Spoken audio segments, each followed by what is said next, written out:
Jeffrey Epstein is not remembered for what he built, but for what he exposed.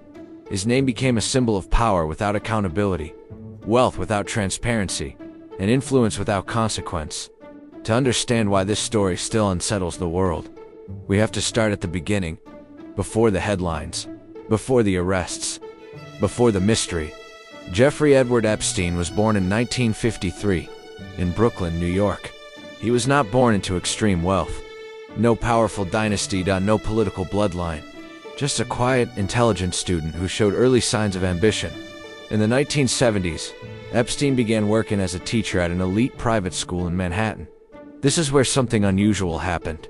Despite lacking formal credentials, he gained access to the children of powerful families.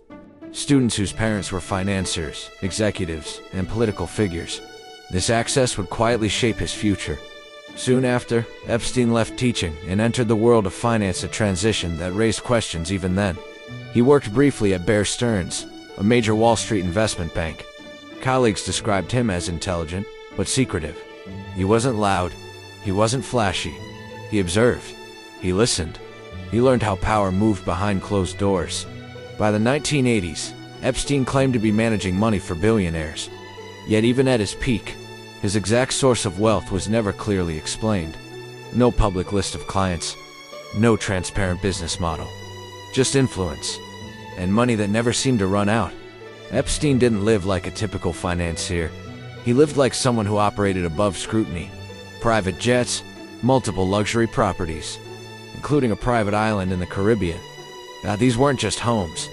They were isolated spaces, places beyond casual observation.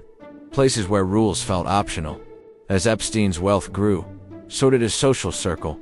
Politicians, royalty, celebrities, business leaders, people who shaped policy, markets, and public opinion. He was photographed with them, invited into their spaces, welcomed without resistance. And that's the part that matters.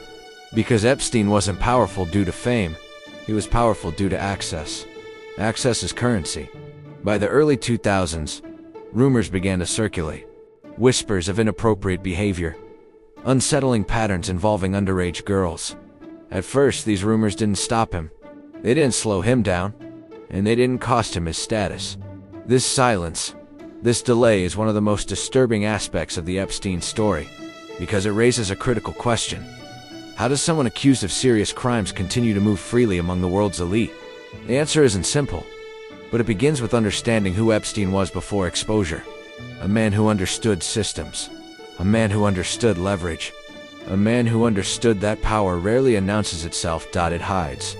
Power doesn't always announce itself with titles or headlines. Sometimes it grows quietly, through proximity, through favors, through silence. By the late 1980s and early 1990s, Jeffrey Epstein had positioned himself as a financial fixer for the ultra-wealthy. He wasn't a public hedge fund manager. He didn't advertise. He didn't explain. Instead, he operated in private. Epstein told people he managed money exclusively for billionaires. That exclusivity created mystique, and mystique created trust. But here's the problem.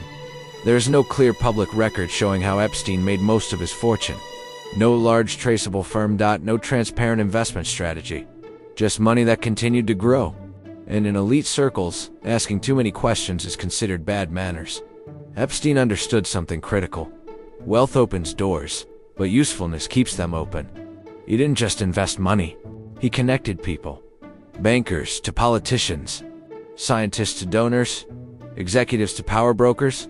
He became a middleman of influence. And middlemen are protected, because they hold leverage. That Epstein also understood image. He surrounded himself with symbols of legitimacy, prestigious addresses, high-profile friendships, and intellectual affiliations. He donated to universities, funded research programs, positioned himself as a patron of science and progress.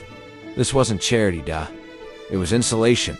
The more respected institutions he touched, the harder it became to challenge him. By the 1990s, Epstein's social network expanded internationally. He moved easily between New York, Palm Beach, Paris, and private estates across the world. Private jets became routine. These weren't just luxuries. They were tools. Private travel meant privacy. Privacy meant control. As Epstein's access grew, So did the rumors. Staff noticed strange behavior. Locals whispered patterns emerged. Young girls. Recruitment. Payments. But again, nothing stopped him. Why? Because Epstein didn't just have money. He had connections to people who mattered. People whose reputations would suffer if scrutiny went too deep. This is where protection begins. Not always formally, but socially. Calls not returned. Complaints minimized. Investigations delayed. Not because everyone was involved, but because no one wanted responsibility. Epstein existed in the space where power overlaps, where accountability thins. And for years, it worked. He wasn't untouchable because he was invisible. He was untouchable because he was known by the right people. In the next scene, we'll confront the crimes themselves and the institutional failures that allowed them to continue. By the early 2000s, concerns surrounding Jeffrey Epstein were no longer isolated whispers. They had become patterns. Multiple individuals, independent of one another, began describing similar experiences, similar locations, and similar routines. These accounts did not emerge all at once. They surfaced gradually over years, often dismissed or minimized as rumors. But eventually, the consistency became impossible to ignore. In 2005, a complaint in Palm Beach, Florida, triggered a formal law enforcement investigation. Local authorities began documenting statements and examining Epstein's movements and properties. What they found suggested a repeated abuse of power and a network built around silence. Investigators believed the evidence justified serious charges. But the case did not move forward in the way many expected. Instead of advancing through the local court system, the matter shifted into federal jurisdiction, where progress slowed. Behind closed doors, negotiations took place. In 2008, Epstein reached a confidential legal agreement that dramatically reduced his exposure to prosecution. He accepted responsibility for limited charges and received a sentence that allowed significant freedom of movement. Most notably, those who had come forward were not informed that broader charges were being set aside. Years later, a federal judge would rule that this agreement violated legal standards. But at the time, it stood, and it changed everything. Epstein returned to public life with minimal restriction. His travel continued. His properties remained active. His social access largely intact. For those who had raised concerns, the message was unmistakable. The system had listened, then looked away. This was not simply a failure of one office or one decision-maker. It was an institutional failure. A failure to act decisively when influence complicated accountability. A failure to treat all individuals as equal under the law.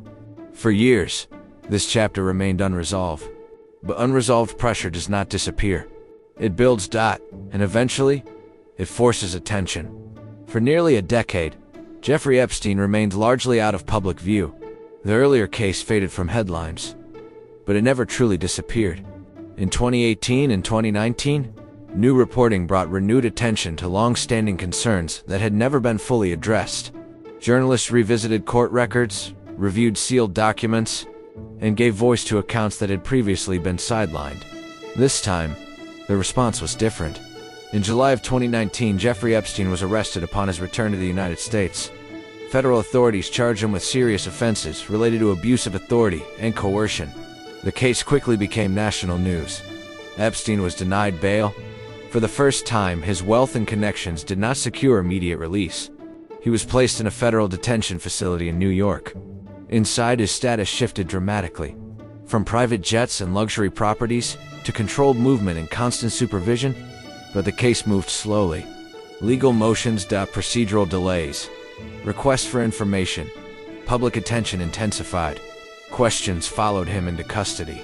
Questions about past agreements, to where the institutional decisions, about who else might be affected if the case went to trial. Then, in August of 2019, Jeffrey Epstein was found unresponsive in his cell. Emergency measures were taken, but he was pronounced deceased shortly after. The official ruling: death by suicide. Almost immediately, doubts surfaced. The circumstances raised concerns. Staffing issues, monitoring failures, broken procedures. For many, the timing felt impossible to ignore. With Epstein's death, the criminal case ended. There would be no trial, no testimony, no public accounting of the full scope of what occurred. Instead of closure, the world was left with uncertainty and one final realization: Some stories end not with answers, but with silence. In the final scene, we'll explore the aftermath, the investigations that followed, the reforms proposed, and why this case continues to shape conversations about power, justice, and accountability. Jeffrey Epstein's death did not end the story. In many ways, it intensified it. With the criminal case closed, attention shifted toward institutions, how decisions were made, and why earlier warnings had failed to produce action. Multiple investigations followed. Federal agencies reviewed internal procedures. Correctional systems examined oversight failures. Courts revisited sealed records and prior agreements. Some documents were released. Others remained restricted. The picture that emerged was incomplete, but troubling. Public trust had been shaken. For many observers, the case became a symbol of unequal accountability, a reminder that access and influence can delay consequences. In response, calls for reform grew louder. Prosecutorial discretion came under scrutiny. Non-prosecution agreements were questioned. Victim notification rules were re-examined. These discussions extended beyond one individual. They forced a broader conversation about transparency, oversight, and the limits of power. Civil cases continued. Some reached settlements. Others moved slowly through the courts. But the absence of a criminal trial left critical gaps. No full testimony, no cross-examination, no definitive public record. Instead, there were fragments, court filings, media investigations, statements released years after the fact. And with fragments come questions. Questions about who knew what and when. Questions about how influence operates when scrutiny is inconvenient. Questions about whether systems designed to protect can fail the very people they exist for. The Epstein case remains relevant not because of speculation, but because of precedent. It demonstrated how complexity, wealth, and reputation can delay accountability. And it showed that justice delayed can become justice denied. This story does not offer closure. It offers a warning that transparency must be demanded, that oversight must be enforced, and that power, left unchecked, will always seek silence.